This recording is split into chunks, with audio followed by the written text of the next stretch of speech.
దేవునికి స్తోత్రం.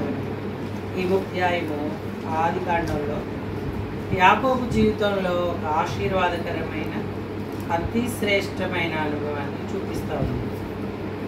యాకోబు తన త్రోవను వెళ్ళుచుండగా దేవదూతలు అతనిని ఎదుర్కొనేది అన్నాడు. ఆ స్థలం 2 సేనలు కలిసిన స్థలం. దానికి మహనయీము అని పేరు పెట్టారు. మహనయీము అంటే 2 సేనలు, ఒకటి పరలోక సేన, రెండవది భూలోక సేన. దేవుడు ఏర్పరచుకున్న యాకోబు భూలోక సేనలో ఉన్నాడు, పరలోక సేనలో దేవదూతలు ఉన్నారు.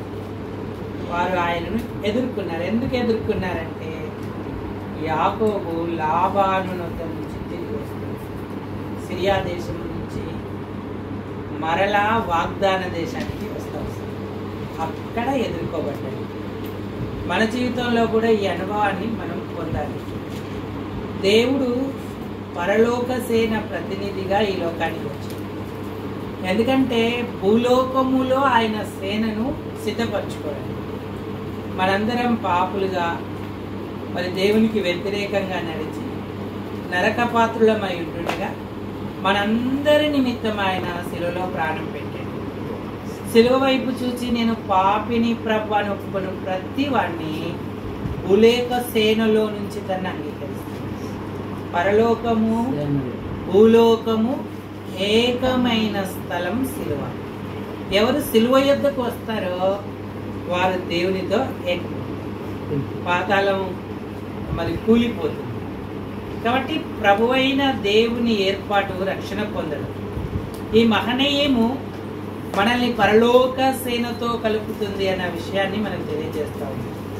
అంటే రక్షణ ఎంత ప్రాముఖ్యం, అసలు దేవునితో సంబంధ సహవాసానికి అదే పునాది.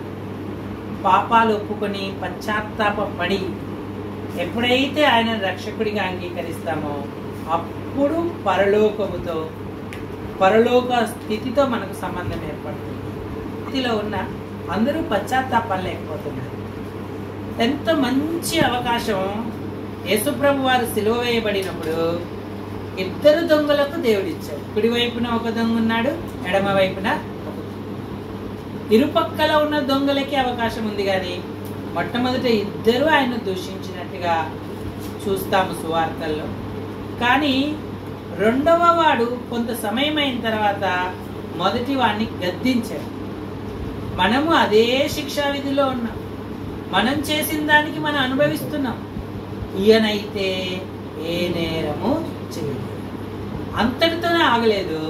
యేసు వైపు తిరిగి, ప్రభువా నీ రాజ్యముతో వచ్చినప్పుడు నన్ను జ్ఞాపకము చేసుకోవాలి.